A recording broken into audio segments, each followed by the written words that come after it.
friends, I have been asked to talk about early switching from parenteral antibiotics to oral antibiotics.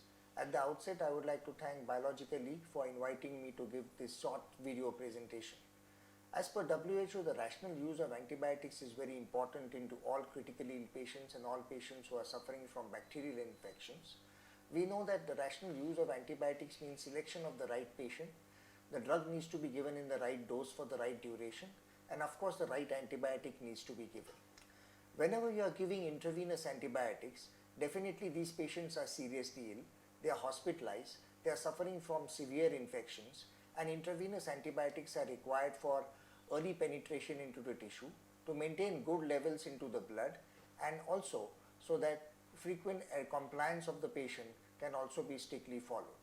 But definitely, once you are giving intravenous antibiotics increases the length of hospital stay, it increases the cost, and also increases the chances of secondary infections because of the presence of thrombophlebitis because of the IV cannulas, or certain serious patients will have central lines, and that can also give rise to catheter related infections. So therefore, once the patient is stabilized for about 48 to 72 hours, and if we find that the patients can be shifted from IV antibiotics to oral antibiotics, it is definitely going to be beneficial for everybody. It is going to be beneficial for the patient because yes, it will also reduce the cost, it will also reduce the complications of thrombophlebitis, it will also reduce the duration of stay into the hospital, and of course the hospital bills will also go down. But most importantly, once you are selecting or de-escalating the patients from IV antibiotics to oral antibiotics, one needs to select the right antibiotics and see that the patient has achieved good amount of clinical stability. The blood counts must have come down. The antibiotics for which they must have started should definitely the disease process should start coming under control, or the antibiotics have been started for pneumonias, then the X-ray should start showing certain signs of resolution, and the patients also must be feeling symptomatically better. So whenever you are switching over from IV antibiotics to oral antibiotics, it also depends upon one, what is going to be the concentration of that oral antibiotic one is going to achieve into that tissue, what is going to be the bioavailability as well as the pharmacokinetics whenever you are switching from IV antibiotics to oral antibiotics. That is also going to be very important. And the second advantage is one, as I said, it will reduce the complications of catheter related infections, thrombophlebitis, and of course it will reduce the cost and also the duration of stay into the hospital. Definitely you need to see whether the absorption of the drug is also proper.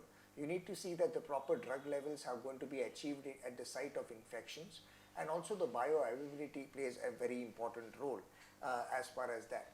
The second important thing you need to talk to the patient is that yes, he need to follow a strict compliance levels, and definitely taking oral antibiotics, you need to have monitoring the patient himself, or the attendant also must take care that the patient is being taking the drug properly. Yes, you need to select antibiotics. Not all IV antibiotics can be switched over directly to oral antibiotics. As we said, the quinolone groups, the clindamycin group, the levofloxacin or the ciprofloxacin group, they also achieve a good amount of bioavailability of more than 90%, and therefore they are quite good and safe enough to be switched over from IV antibiotics to oral for formulations.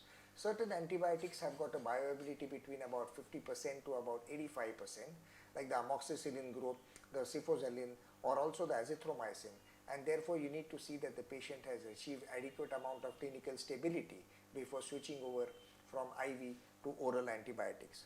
Most importantly, once you are switching over from IV to oral antibiotics, it is also a part of the antibiotic stewardship program. Antibiotic stewardship program must be followed. It must be implemented into each and every hospitals. It will also help you to standardize the rational use of antibiotics, and it will also help you to reduce the chances of developing bacterial resistance, and proper antibiotics will be used at the right time, by the right duration, and in the right indications. So therefore, always keep on assessing the patients whenever you can switch from IV antibiotics to oral antibiotics. See that the oral antibiotic has got a good availability and good penetration into the site of infections.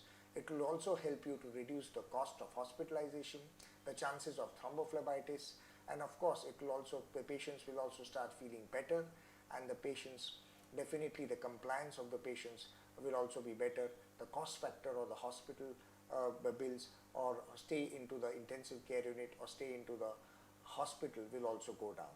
So select your antibiotics properly, choose the right antibiotic at the right time in the right duration, and once the patient is clinically stable, definitely switch over from IV to oral antibiotics. Thank you, and I convey my best wishes to B Care, which they are starting a new website on which all these medical news and events will be uploaded. Thank you very much, and again thank Biologically for inviting me to give this small presentations. Thank you.